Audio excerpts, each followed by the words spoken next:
Space और nuclear reactor पर भी हुए भारत और यूएस के बीच बड़े समझौते। भारत को F-35 स्टील्थ लड़ाकू विमान देने को तैयार अमेरिका। कई अरब डॉलर के रक्षा समझौते पर भी बनी सहमति। ज्वाइंट प्रेस कॉन्फ्रेंस में ट्रंप का बड़ा ऐलान। 26/11 मुंबई आतंकी हमले के आरोपी आतंकवादी ताबूर हुसैन राणा को जल्द भारत को प्रत्यर्पित करेगा अमेरिका। 2009 में FBI ने ताबूर हुसैन राणा को गिरफ्तार किया था। माकूम के खर्च पर योगी का विरोधियों पर पलटवार। कहा, खर्च से यूपी की अर्थव्यवस्था को मिलता है 3 लाख करोड़ का फायदा। बेहतरीन अर्थव्यवस्था से अब तक 50 करोड़ श्रद्धालुओं ने डुबकी लगा ली है। दिल्ली में 19 या 20 फरवरी को हो सकती है नई सरकार की शपथ। 27 या 18 फरवरी को हो सकती है बीजेपी विधायक दल की बैठक। बीजेपी ने फिर लगाया कांग्रेस सांसद गौरव गोगोई की पत्नी का ISI से कनेक्शन का आरोप। गौरव गोगोई ने मानहानि के मामले में कानूनी कार्रवाई का दावा किया। अगला मुख्य चुनाव आयुक्त चुनने के लिए 17 फरवरी को होगी चयन समिति की बैठक। पीएम मोदी, कानून मंत्री अर्जुन राम मेघवाल और लोकसभा में नेता विपक्ष राहुल गांधी बैठक में शामिल होंगे। यूपी के संभल में हिंसा के आरोपी 74 लोगों की तलाश तेज। भगोड़े आरोपियों की तलाश के लिए शहर में पोस्टर लगा दिए गए हैं। महाराष्ट्र में 3 क्रिमिनल लॉ लागू करने पर गृह मंत्री अमित शाह की अध्यक्षता में अहम बैठक। महाराष्ट्र के सीएम फडणवीस के साथ मुख्य सचिव और डीजीपी भी बैठक में मौजूद रहे। मुंबई में न्यू इंडिया कोऑपरेटिव बैंक पर लगे प्रतिबंध के बाद बैंक के बाहर लोगों की भारी भीड़। आरबीआई ने आर्थिक हालात सुधारने तक लेन देन पर रोक लगा दी। यूक्रेन के राष्ट्रपति ज़ेलेंस्की का बड़ा दावा। कहा, रूस ने किया चेर्नोबिल परमाणु रिएक्टर पर हमला। रूस ने हमले के आरोपों को खारिज कर दिया।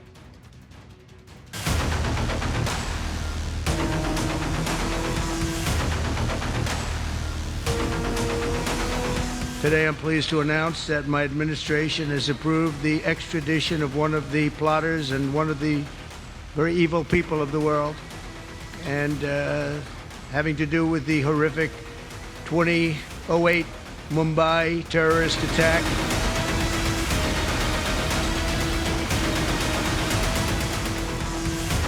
चोरी और सीना चोरी। अरविंद केजरीवाल दिल्ली सरकार के सीएमओ का ऑफिशियल अकाउंट, जो कोई भी मुख्यमंत्री होगा तो सीएमओ अकाउंट काम करता है, उस अकाउंट को बदलकर आज अपना अकाउंट बना लेते हैं। जो लीगल गाइडलाइंस हैं उनके अनुसार ट्विटर के हैंडल को जो भी एक्शन लेना है वो लिया जाए।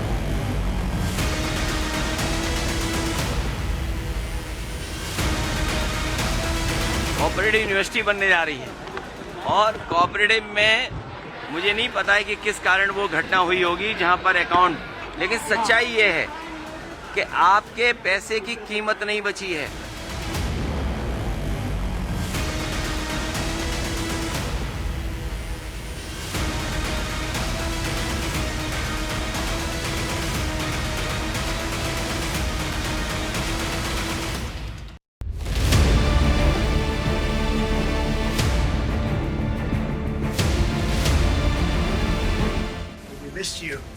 We missed you a lot. Today I'm pleased to announce that my administration has approved the extradition of one of the plotters and one of the very evil people of the world, and having to do with the horrific 2008 Mumbai terrorist attack. उन्होंने 2008 के जिसने भारत में नरसंहार किया, उस मुजरिम को अब भारत के हवाले करने का निर्णय किया। ताबूर राणा का जो एक्स्ट्राडिशन का रिक्वेस्ट था उनकी विजिट से नहीं, उससे पहले ही हो गया था कि America had agree to extradite him. मैं उसका स्वागत करती हूँ। मैं इसके लिए देश के प्रधानमंत्री श्री नरेंद्र मोदी जी को बहुत बहुत धन्यवाद देता हूँ।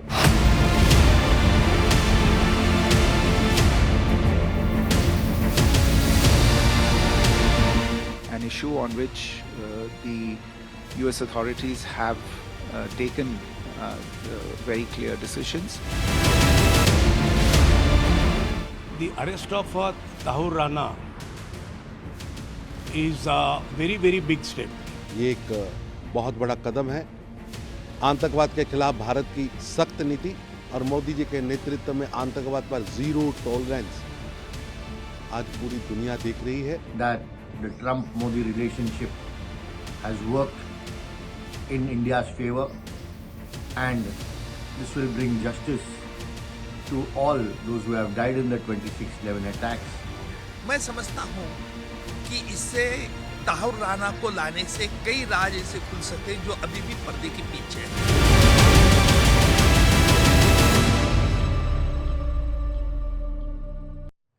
देखिए, सिर्फ भारत में नहीं बल्कि पाकिस्तान में भी कई लोगों की नींद उड़ाने वाली मीटिंग है साथ ये।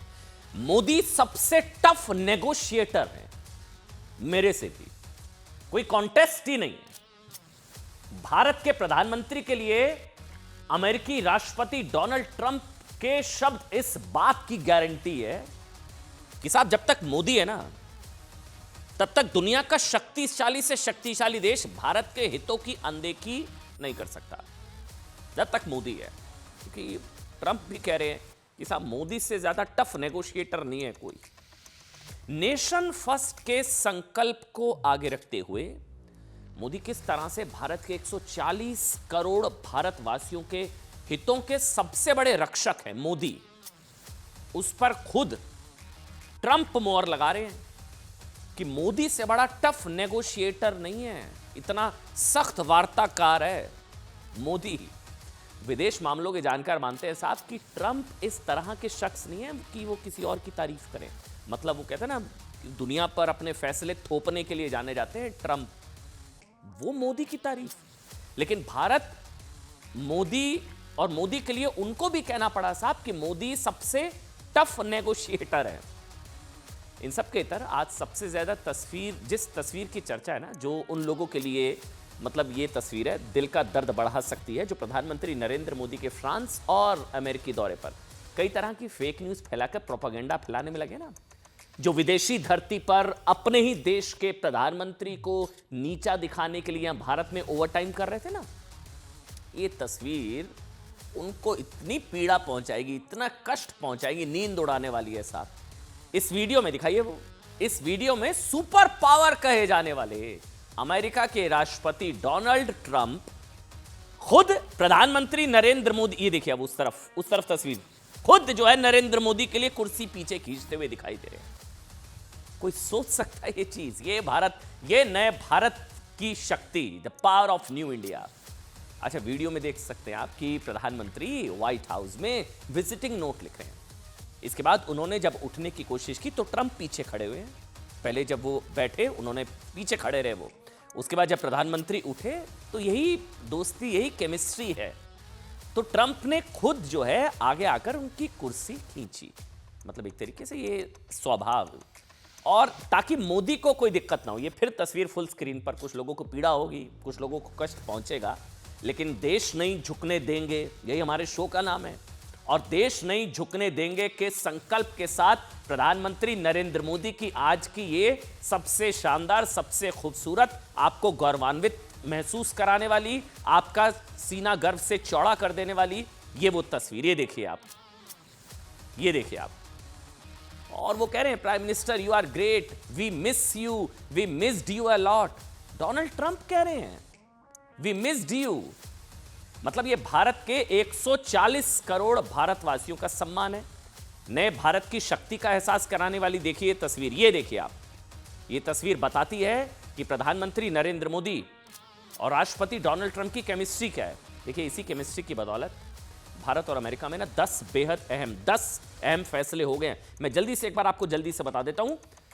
अमेरिका भारत में पहला अहम फैसला क्या हुआ है? रडार से बचने वाले F-35 फाइटर जेट को लेकर डील हो गई है। F-35 जो भारत की वायुसेना की कैपेसिटी को कई गुना बढ़ा देगा, नंबर 1। नंबर 2 फैसला, autonomous system industry alliance ASIA, Asia की शुरुआत, जिससे रक्षा और ऑटोनॉमस सेक्टर में अवसर पैदा होंगे। तीसरा सुनिए, आप जानते हैं भारत और अमेरिका के बीच IMEC कॉरिडोर, जो भारत से होते हुए मिडिल ईस्ट और यूरोप तक जाएगा, बाद में इससे अमेरिका भी जुड़ेगा। अब यह फैसला चीन के one belt one road project को करारा जवाब है। चीन को 440 वोल्ट का झटका। चौथा सुनिए, चौथा, भारत के लिए न्यूक्लियर एनर्जी का रास्ता खोलना। इस फैसले से देश को स्वच्छ, क्लीन, सुरक्षित, सस्ती बिजली मिलेगी। पांचवा सुनिए, अहम फैसला है ऊर्जा समझौता। ट्रंप ने कहा है कि अमेरिका भारत के लिए ऑयल एंड गैस का सबसे बड़ा इंपोर्टर बनेगा। 6, आतंकवाद के खिलाफ साझा लड़ाई। ट्रंप ने कहा कि साहब कि दोनों देश कट्टरपंथी आतंकवाद के खिलाफ मिलकर काम करेंगे। पाकिस्तान के लिए मैसेज 7वां, सबसे अहम फैसला, अमेरिका ने 26/11 के मास्टरमाइंड, 26/11 का गुनहगार मास्टरमाइंड तहव्वुर हुसैन राणा को भारत को सौंपने का फैसला कर दिया। तहव्वुर हुसैन राणा भारत आएगा।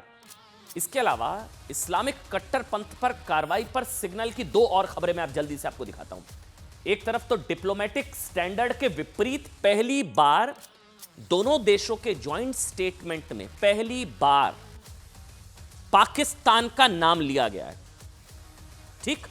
दूसरी तरफ बांग्लादेश पर अमेरिका ने कहा कि बांग्लादेश मोदी देख लेंगे, बांग्लादेश मोदी देख लेंगे। राष्ट्रपति ट्रंप ने दुनिया भर के पत्रकारों के सामने प्रेस कॉन्फ्रेंस में कहा कि बांग्लादेश ऐसा मामला है जिस पर भारत के प्रधानमंत्री लंबे वक्त से काम कर रहे हैं और अब मैं बांग्लादेश को प्रधानमंत्री नरेंद्र मोदी के हाथों में छोड़ता हूं।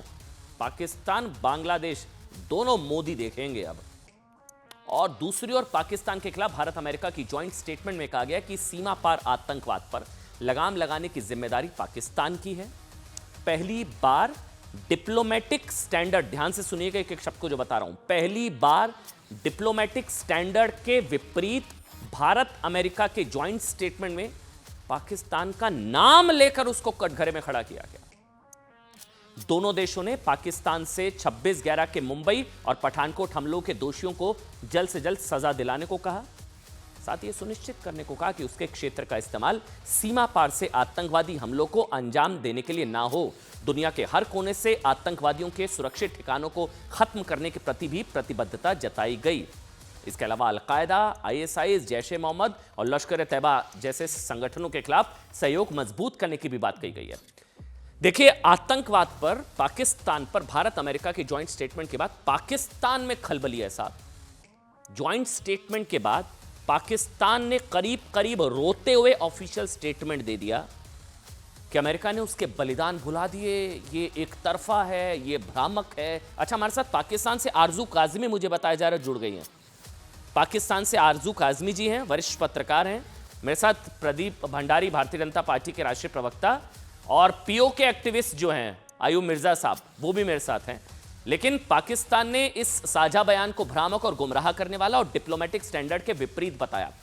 आरजू काजमी हमारे साथ हैं। पाकिस्तान ने, बता आ रहा हूं आरजू आपके पास, लेकिन पाकिस्तान ने यह भी कहा है कि अमेरिका भारत का संयुक्त बयान भ्रामक है और अमेरिका भारत की F-35 फाइटर जेट डील जो है वो क्षेत्रीय सैन्य संतुलन में बाधक है। प्रदीप, पहला सवाल आप ही से, फिर आरजू जी आपके पास आऊंगा। आपको लग रहा है ये पहली बार डिप्लोमेटिक स्टैंडर्ड के विपरीत ये जो नाम लिया गया है, इससे कुछ बदल जाएगा पाकिस्तान, या थोड़ी अक्ल आ जाएगी, या चीजें बदल जाएंगी? आपको लगता है ऐसा कुछ होगा क्योंकि पहली बार नाम लिया गया जॉइंट स्टेटमेंट में? अमन जी, बिल्कुल ऐसा नहीं होगा, क्योंकि पाकिस्तान एक ऐसा मुल्क है जो गधों को एक्सपोर्ट करता है चाइना में, जो भिखारियों के बिजनेस के लिए जाना जाता है, और विश्व भर में जो आतंकवादियों को एक्सपोर्ट करने के लिए और आतंकवाद के लिए जाना जाता है। आज पाकिस्तान की स्थिति यह है कि अगर उससे चाइना अपना हाथ हटा दे तो पूरा का पूरा मुल्क जो है वो आर्थिक रूप से कंगाल हो जाएगा।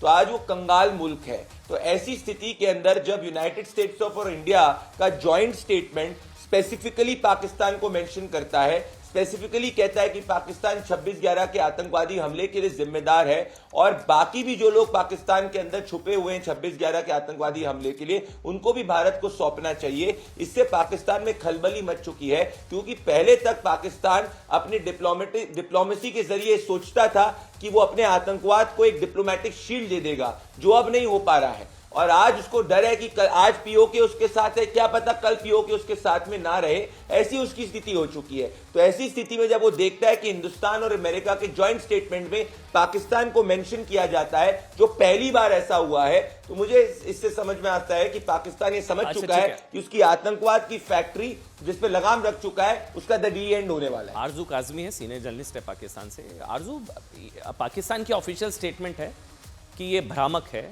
गुमराह करने वाला। कैसे? भ्रामक तो नहीं है, गुमराह कैसे हुआ? मतलब ये तो फैक्ट है, आप भी मानती हैं शायद कि पाकिस्तान टेरर एक्सपोर्ट करता है, भिखारियों के अलावा टेरर एक्सपोर्ट करता है।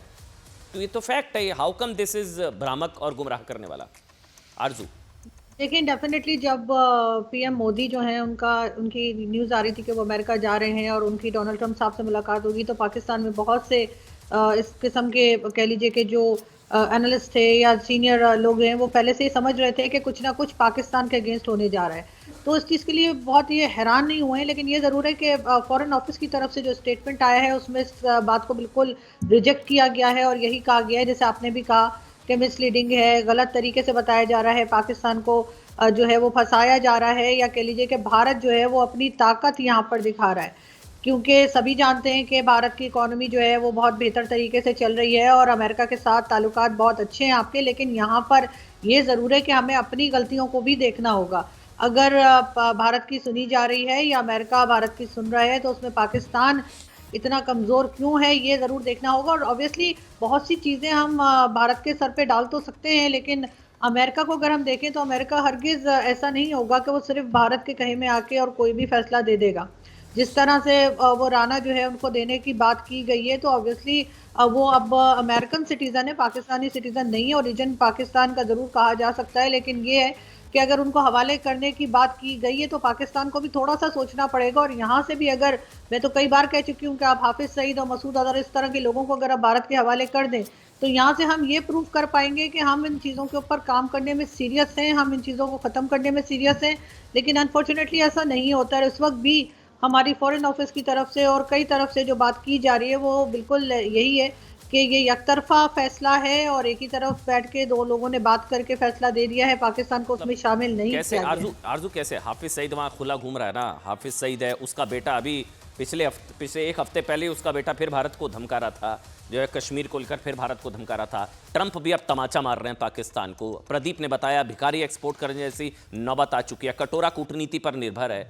तो ये भ्रामक तो नहीं है ना? ये तो आपको भी मानना होगा। How come this is misleading? ये तो फैक्ट्स हैं सारे। टेरर फैक्ट्री, टेरर एपिसेंटर, ये सारे फैक्ट्स हैं, ये तो आपको भी मानना होगा। और क्या पाकिस्तान इस joint statement, this is unprecedented, पहली बार ज्वाइंट स्टेटमेंट में नाम लिया गया आरजू, तो ये क्या एक वेकअप कॉल है कि नहीं अब कम से कम हाफिज सईद, अब तब्वुर तो आ रहा है, तब्वुर भी तो है, तब्वुर हुसैन राणा भी एक्स मिलिट्री पाकिस्तानी ऑफिसर है, तो हाफिज सईद को सौंप दे या हाफिज का हिसाब करना है तो भारत, तो ये पाकिस्तान को कॉल लेनी पड़ेगी, क्योंकि अब वेकअप कॉल ट्रंप भी जो है चेता रहा है। बिल्कुल आप ठीक कह रहे हैं, लेकिन मुझे नहीं लगता कि पाकिस्तान इस चीज़ को बहुत पॉजिटिवली लेगा या पाकिस्तान इस चीज़ के लिए तैयार है, क्योंकि हाफिज सईद जिसको सारी दुनिया टेररिस्ट मानती है, उसको पाकिस्तान में बहुत से लोग उसको हीरो मानते हैं। वो कहा जाता है कि जी वो तो हमारे हीरो हैं, हाफिज सईद साहब बोला जाता है, बड़ी रिस्पेक्ट दी जाती है। तो आप कैसे इस चीज़ को जो है वो कह सकते हैं कि पाकिस्तान इस वक्त जो है वो मान जाए, और जिस तरीके से तवक्कुर राना और बाकी लोगों के बारे में बात की जा रही है तो उसके लिए भी जाहिर है हमारी तरफ से साफ इनकार ही होगा।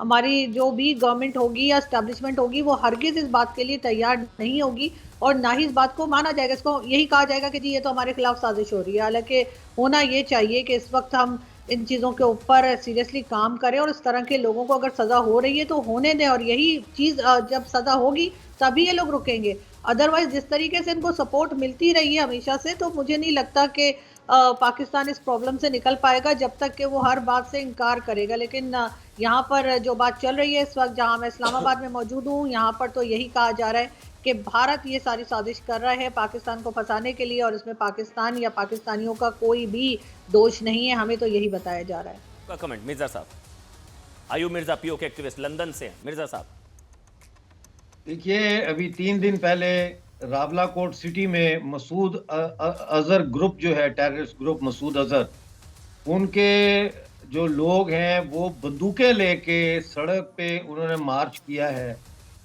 और ये जब से पीओजेके के प्राइम मिनिस्टर ने कहा है कि वो जहाद को फैसिलिटेट करेंगे और अल जहाद के उन्होंने नारे लगाए हैं, उसके बाद पीओजेके में लोगों में, आम जो जनता है ना, वो तो टेररिस्ट नहीं है, आम जनता में एक खौफ फैल गया है इस बात पे, क्योंकि मुजफ्फराबाद, कोटली और दूसरे शहरों में अब मुख्तलिफ जहादी तंजीमें मॉडर्न वेपन लेके जो है वो मार्च कर रहे हैं और उन्होंने जैकेटें पहनी हुई हैं जिसके पीछे लिखा है गज़वा हिंद।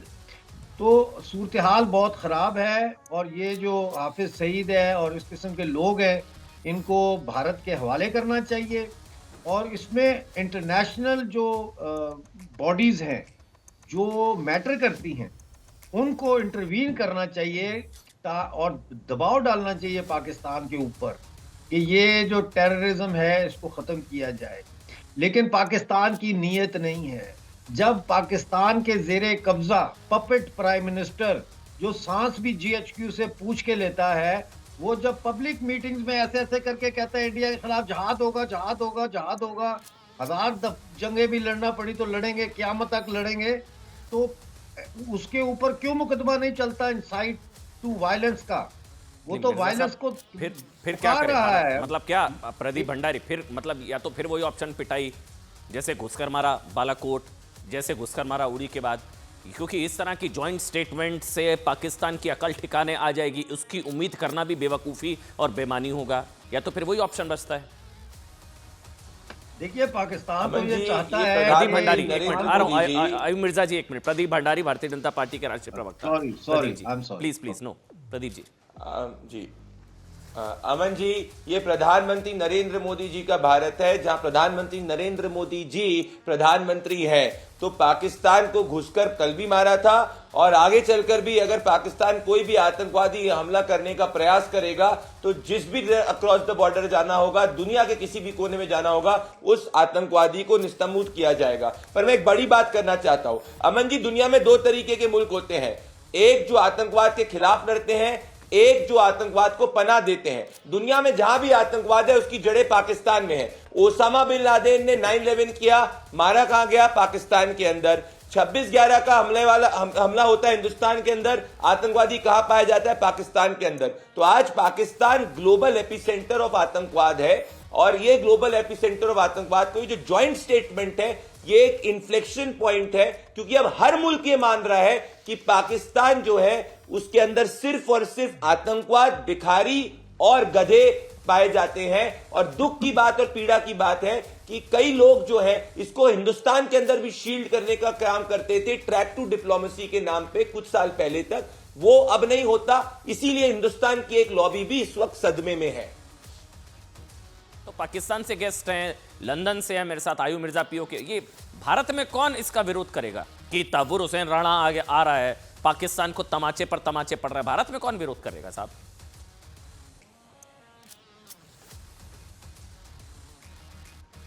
आपने जब सर्जिकल स्ट्राइक भारत ने करी थी पाकिस्तान के ऊपर अमन जी, तो क्या पाकिस्तान के अंदर लोगों ने तो इसको विरोध करा था क्योंकि उनको पता है घर के अंदर घुसकर उनके आतंकवादियों को मार दिया। पर आप अच्छी तरीके से जानते हैं कि हिंदुस्तान के अंदर भी कुछ पाकिस्तानी एजेंट थे जिन्होंने उस पर सवाल उठाया था और देश ने उनको करारा जवाब दिया है। तो आगे चलकर भी हम पाकिस्तान के आतंकवाद के खिलाफ लड़ते आएंगे, उस पर घुसकर मारेंगे अगर जरूरत पड़ी, और अगर देश के अंदर जो पाकिस्तान के एजेंट कुछ बोलेंगे तो उनके खिलाफ भी कार्रवाई देश की जनता जैसी करती आई है, करती आएगी। ठीक है, एक एक सवाल जल्दी से आरजू काजमी आपसे और मिर्जा साहब आपसे। पहले आरजू, अमेरिका में रिजीम चेंज, ट्रंप का आना, क्या पाकिस्तान और आतंक समर्थित सरकार के लिए खतरे की घंटी? देखिए बिल्कुल डोनाल्ड ट्रंप के आने को बहुत ज़्यादा पॉजिटिव वे में नहीं देखा जा रहा पाकिस्तान में। इससे पहले भी जब डोनाल्ड ट्रंप आए थे तो उन्होंने बहुत सारी चीज़ें ऐसी की थी, बहुत सारे आप कह लीजिए कि FATF में और कई जगह पे पाकिस्तान को प्रॉब्लम देखनी पड़ी थी, और अभी भी कुछ ऐसा ही फील हो रहा है क्योंकि एक तरह से फॉरेन एड जो है वो भी रोक दी गई है और कई तरह की सैंक्शंस लगाने की भी बात की जा रही है पाकिस्तान के ऊपर। तो डेफिनेटली पाकिस्तान के लिए काफ़ी मुश्किल वक्त है और इन्हें अपनी पॉलिसीज़ पे ज़रूर एक बार फिर गौर करना पड़ेगा, अपनी पॉलिसीज़ को ठीक करना पड़ेगा, तभी इस प्रॉब्लम से निकल पाएंगे। आयु मिर्जा साहब, मैं तो एक गाने के दो बोल आपको सुनाना चाहता हूँ। ट्रंप के आने के बाद पाकिस्तान में जो गाना इस वक्त वो क्या है, शहबाज शरीफ और आर्मी चीफ गा रहे हैं, वो ये है, तेरा आना दिल के अरमानों का लुट जाना, तेरा आना। देखें जी, पहली बात तो ये है कि पाकिस्तान की पूरी कोशिश है कि किसी तरह से भारत को उकसा के एक कन्वेंशनल वॉर में भारत को उलझाया जाए, लेकिन हमारे जो प्रधानमंत्री हैं मोदी जी, उन्होंने साफ साफ कह दिया है कि ये युद्ध का ज़माना नहीं है। अमेरिका जाके भी उन्होंने अपनी स्पीच में यही कहा है कि मैंने ट्रंप को मीडिया के सामने बोला था कि ये युद्ध का टाइम नहीं है। तो हमें थोड़ा सा वेट करना पड़ेगा पीओजेके के अंदर कल एक जलसा हुआ है जिसमें एक लीडर वहां पे जो यंग यूथ के लीडर हैं उन्होंने कहा है पाकिस्तानी फौज को कि निकल जाओ। तो थोड़ा सा हमें सब्र करना पड़ेगा कि पीओजेके के अंदर जो लावा पक रहा है इसको और थोड़ा पकने दिया जाए। मीनवाइल हमें इंटरनेशनल डिप्लोमेटिक फ्रंट के ऊपर पाकिस्तान के जो वॉर क्राइम्स हैं जम्मू कश्मीर में उनको उजागर करने के लिए सोचना है कि वो हम कैसे करें साहब। लेकिन डिप्लोमेटिकली एक चीज बस प्रदीप भाई, एक कमेंट बस आपका, ये पीओके से हैं, पाक अधिकृत कश्मीर के एक्टिविस्ट हैं, लंदन से बोल रहे हैं हमारे प्रधानमंत्री नरेंद्र मोदी। वैसे तो बात बिल्कुल बहुत सही है, पूरा पाकिस्तान ही भारत का है, वो तो भारत से, और खासकर पाक अधिकृत कश्मीर तो हमारा है ही, वो तो पाकिस्तान ने कब्जा कर रखा है। और आयुब मिर्जा कह रहे हैं हमारे प्रधानमंत्री नरेंद्र मोदी। तो ये सेंटीमेंट तो है साहब कि पीओके को भी कोई जो है ना वो वहां से उनसे छुड़ा या आजाद करा सकता है तो वो भारत ही है। अमन जी, हम इस सेंटिमेंट का आदर करते हैं और आदरणीय गृह मंत्री जी ने पार्लियामेंट के अंदर स्पष्ट कर दिया था कि एक एक इंच जो है वो भारत का है। तो मैं मिर्जा साहब को कहना चाहता हूं, मिर्जा साहब आप लगे रहिए, जो जनता और आवाम चाहेगी वो आगे चलकर होगा। शुक्रिया प्रदीप भंडारी, मिर्जा साहब और आरजू आपका। जय हिंद वंदे मातरम। जय हिंद वंदे मातरम, बहुत बहुत धन्यवाद आप सभी का। लेकिन इसके अलावा जय हिंद वंदे मातरम। इसके अलावा पाकिस्तान में इस बात को लेकर भी खलबली है साहब कि अमेरिका 26/11 मुंबई हमलों की साजिश करता तबूर हुसैन राणा को भारत को सौंपने को भी तैयार हो गया। अमेरिका में इस कदम के जरिए प्रधानमंत्री नरेंद्र मोदी की 26/11 के आतंकी हमले को लेकर 14 साल पुरानी गारंटी भी पूरे होने वाली है। कैसे? 14 साल पहले जून 2011 को अमेरिका की कोर्ट आतंकवादी तबूर हुसैन राणा को बाइज्जत बरी करने जा रही थी। उस वक्त प्रधानमंत्री नरेंद्र मोदी ने कहा था यह कार्रवाई अमेरिका ने पाकिस्तान को खुश करने के लिए की है। तब मोदी ने सवाल उठाया था कि जैसे अमेरिका पर हुए 9/11 अटैक का केस भारत में नहीं चल सकता, वैसे ही 26/11 आतंकी हमले का केस भारत में चलना होगा। तब मोदी ने संकल्प और गारंटी थी एक तरीके से कि तबूर हुसैन राणा का केस भारत में चलेगा। 14 साल पहले 2011 तब मोदी ने यह भी कहा था कि अमेरिका के इस कदम से दुनिया का हर आतंकवादी चाहेगा कि उसका केस अमेरिका में चले। लेकिन अब तबूर हुसैन राणा आतंकवादी मुंबई हमलों का मास्टरमाइंड भारत आ रहा है और भारत में पहली बार 26/11 के साजिशकर्ताओं पर केस चलाने की शुरुआत होने जा रही है। ये बात पाकिस्तान पर बहुत भारी पड़ने वाली है क्योंकि तबूर 26/11 आतंकी हमले की साजिश का पहला मतलब सोर्स ऑफ अकाउंट होने वाला पहला। राणा यह भी बताएगा कि 26/11 आतंकी हमले के पीछे पाकिस्तानी सरकार, पाकिस्तानी आर्मी, ISI और आतंकवादी संगठनों की भूमिका क्या थी। पाकिस्तान का मिलिट्री ऑफिसर रहा है। तबूर के भारत आने की खबर पर भारत में छुपे पाकिस्तान के स्लीपर सेल भी सावधान हो गए होंगे क्योंकि तबूर की गवाही उनकी पोल भी खोल सकती है। अमेरिका की शिकागो की कोर्ट में आज राणा एक टेररिस्ट को मुक्त करने का फैसला हो चुका है। अमेरिका ने पाकिस्तान को खुश करने के लिए ये मिली भगत से कोई पैंतरा रचा है, कोई व्यू बनाया है। देश के प्रधानमंत्री अमेरिका के मित्र माने जाते हैं, उनके बैठते हुए एक तरफा कार्रवाई कैसे हो रही? क्या 9/11 के दोषियों का केस हिंदुस्तान की कोर्ट में चल सकता है? क्या अमेरिका इसके लिए हमें परमिशन देगा? क्या भारत की न्यायपालिका अमेरिका के 9/11 के घटना के लिए कोई निर्णय फैसला कर सकते हैं?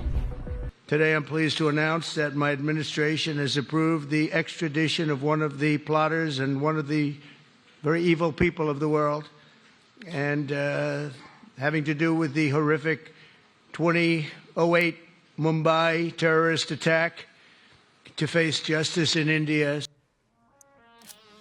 देखिए, ट्रंप तो मोदी के मुरीद हो ही गए हैं। प्रधानमंत्री नरेंद्र मोदी के लिए ट्रंप कह रहे हैं कि मोदी टफ नेगोशिएटर है। यहां विरोधी भी मोदी के विरोध हुए हैं। कांग्रेस नेता शशि थरूर कह रहे हैं, हैरान हो गए वो। सुनाते हैं आपको। Mobil.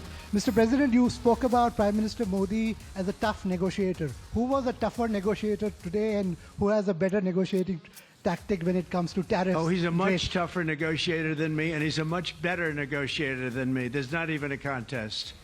Okay? A very good outcome, because otherwise the fear was there might be some hasty decisions made in Washington which would have affected our exports. This way there is time to discuss and negotiate. I welcome that. आगे बढ़ेंगे। आज की एक और बड़ी खबर, क्या आपका पैसा बैंकों में भी सुरक्षित नहीं है? बात इसकी।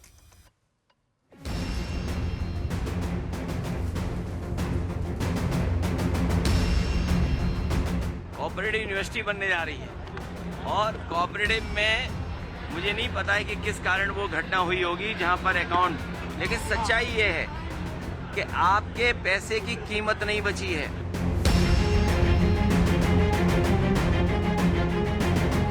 मैं कहना चाहता हूं कि निश्चित रूप से आरबीआई ने जो कार्रवाई की है वो सोच समझ कर ही की होगी।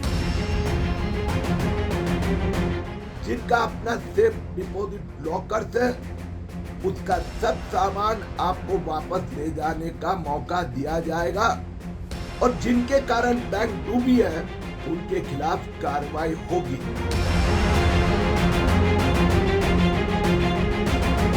कई सालों से बुजुर्ग है, सीनियर सिटीजन है, सिंगल महिलाएं हैं, युवा हैं जिनका पैसा बैंक में लगा है, उनको जल्द से जल्द राहत देना चाहिए।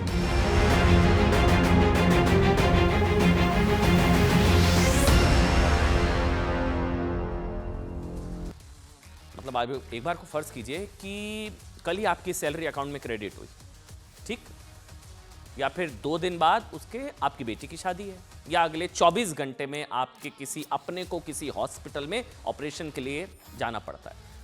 आज अचानक लेकिन आपको पता चले कि साहब जिस बैंक में आपका खाता है वो बैन, उस पर रिजर्व बैंक ऑफ इंडिया ने 6 महीने के लिए ताला लगा दिया। आपकी अकाउंट में सैलरी आई, रिजर्व बैंक ने 6 महीने के लिए बैंक पर ताला लगा दिया। आपका अकाउंट है 35-40 सालों से, तो आपकी स्थिति भी वैसी होगी साहब जैसी इस वक्त मुंबई के न्यू इंडिया कोऑपरेटिव बैंक के ग्राहकों की है। हैरान कर देने वाली खबर, महाराष्ट्र के इस बैंक पर आरबीआई के आदेश से ताला लगा दिया गया है। अचानक लोग उठे, उनकी गाढ़ी कमाई पर ताला। आरबीआई के इस कदम के बाद बैंक के ग्राहक आज बाहर खड़े होकर माथा पीट रहे हैं। ये देखिए, आप रो रहे हैं, बिलख रहे हैं, चीख रहे हैं, पूछ रहे हैं कि हमारे पैसे का क्या हुआ, हमारी क्या गलती। वो बैंक से अपना ही पैसा क्यों नहीं निकाल सकते साहब? मतलब सोचिए, किसी ने बेटी की शादी के लिए पाई जोड़ी थी, तो किसी ने बच्चों की पढ़ाई के लिए पैसा जमा कर रखे थे, किसी की सैलरी अकाउंट इस बैंक में है, तो किसी ने गांव की जमीन जायदाद बेचकर सारा पैसा बैंक में फिक्स डिपॉजिट कर रखा। एक को मैं सुन रहा, कह रहे थे कि 1982 से इस अकाउंट में हमारे 4 अकाउंट है इस बैंक में हमारे। किसी को अभी भी बैंक से पैसे मिलने की उम्मीद है, तो कोई कह रहा है साहब कि उनका पैसा बैंक से ज्यादा सेफ तो घर पर था। मतलब बैंक भी में भी पैसा सेफ नहीं है। पहले दर्द परेशानी सुनिए, फिर आपको पूरा मामला मैं समझाऊंगा कि आरबीआई ने फैसला क्यों लिया और मुख्यमंत्री देवेंद्र फडणवीस क्या कह रहे हैं। पहले बयान सुनिए लोगों के। प्लीज रिक्वेस्ट कर रही हूँ किस तरह कैसे करके सरकार को पैसा दे देना चाहिए। हम लोग मजदूरी लोग के सब इधर परेशान हो रहे हैं। प्लीज दरअसल से मेरा अकाउंट है और मेरे बच्चे का भी 12, उसका भी अकाउंट नंबर और सब स्कॉलरशिप सब पैसा उधर ही। ये होएगा, ये मैंने कभी सोचा भी नहीं था। मुश्किल हुआ ना, अभी रेगुलर जो खर्चा पानी है, रेगुलर जो भाजी पला लेने का, जो भी करने का, तो चाहिए ना। अभी टोटल बंद कर दिया, कैसे करेगा काम? अभी ऑनलाइन पे भरोसे पे पैसा दो, लोग का वेबसाइट ही बंद हो गई। हाँ, 30 साल से मेरा अकाउंट है, मेरा भी 2,75,000 पड़ा हुआ उसके अंदर। कोई मेरा LIC का ही पैसा है। मतलब इस बैंक में किसी का 1 लाख जमा था, किसी ने रिटायरमेंट के लिए 20 लाख जमा कराए हुए थे, कई लोगों को तो 40 से 50 लाख तक रुपए में मतलब बैंक में जमा थे। किसी का इस बैंक में, किसी का 25 साल पुराना अकाउंट, किसी का 35 साल पुराना खाता, लेकिन अब अपने खाते से एक पैसा नहीं निकाल सकते। उन्हीं का पैसा लॉक 6 महीने, कह रहा बैंक कह रहा है 6 महीने। ऐसा इसलिए क्योंकि मुंबई के इस न्यू इंडिया कोऑपरेटिव बैंक पर आरबीआई ने आज कई तरह के प्रतिबंध लगा दिए। आरबीआई ने इन पाबंदियों के तहत बैंक का कोई भी ग्राहक अपने खाते से ना तो पैसे निकाल सकता है, मतलब अगर आपका भी अकाउंट में पैसा है तो इस चीज को ध्यान से सुनिए साहब, बैंकों में भी पैसा सेफ है नहीं, हमें नहीं पता।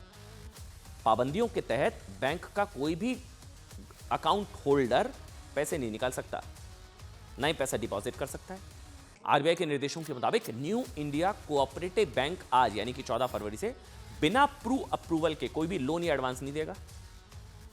अगर बैंक दिवालिया होता है तो बैंक के सभी ग्राहकों को 5-5 लाख रुपए तक मिलेंगे। वो आरबीआई का रूल है, नियम है, भले ही उनकी 5 लाख से ज्यादा नगदी जमा हो। बैंक के ग्राहकों को रकम DICGC यानी कि deposit insurance and credit guarantee cooperation से मिलती है। DICGC रिजर्व बैंक की एक सहायक संस्था है जो देश भर के सभी बैंक ग्राहकों को उनके बैंक खातों में जमा रकम पर 5 लाख रुपए तक की क्रेडिट गारंटी देता है कि बैंक कल को डूब जाता है तो कम से कम 5 लाख जो है वो तो आपको मिल जाएंगे। कोऑपरेटिव यूनिवर्सिटी बनने जा रही है और कोऑपरेटिव में मुझे नहीं पता है कि किस कारण वो घटना हुई होगी जहां पर अकाउंट, लेकिन सच्चाई ये है कि आपके पैसे की कीमत नहीं बची है। इसकी जो प्राथमिक जानकारी है उसके आधार पर मैं कहना चाहता हूं कि निश्चित रूप से आरबीआई ने जो कार्रवाई की है वो सोच समझ कर ही की होगी। चोरी और सीना चोरी, अरविंद केजरीवाल दिल्ली सरकार के सीएमओ का ऑफिशियल अकाउंट, जो कोई भी मुख्यमंत्री होगा तो सीएमओ अकाउंट काम करता है, उस अकाउंट को बदलकर आज अपना अकाउंट बना लेते हैं। इसको टेक ओवर करना ये सीधी सीधी चोरी है, लुटेर, मतलब एक तरह से ये डिजिटल लूट है। तुरंत दिल्ली सरकार का जो आईटी विभाग है इसके खिलाफ एफआईआर दर्ज कराए, कानूनी जांच करे और इनके खिलाफ कड़ी से कड़ी कार्रवाई होनी चाहिए। मिसयूज नहीं है, खाली ये चोरी करना। जो लीगल गाइडलाइंस हैं उनके अनुसार ट्विटर के हैंडल को जो भी एक्शन लेना है वो लिया जाए।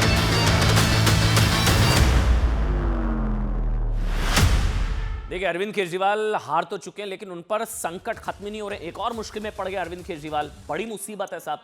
बीजेपी ने उन पर डिजिटल डकैती का आरोप लगा दिया। डिजिटल डकैती समझाऊंगा क्या है ये। अब बीजेपी का आरोप है कि साहब कि अरविंद केजरीवाल ने दिल्ली के मुख्यमंत्री कार्यालय के आधिकारिक एक्स अकाउंट को अपने नाम कर लिया, चीफ मिनिस्टर्स ऑफिस को अपने नाम कर लिया और उसके पोस्ट को डिलीट कर दिया। वो तो यूट्यूब चैनल का भी जिक्र कर रहे हैं। बीजेपी ने दिल्ली के पुलिस कमिश्नर को इसकी लिखित शिकायत कर दी है। यह डिजिटल डकैती है। दिल्ली बीजेपी अध्यक्ष वीरेंद्र सचदेवा ने उपराज्यपाल को इस संदर्भ में चिट्ठी भी लिखी। मामले की जांच के साथ ही पोस्ट को वापस करने की भी मांग कर दी है।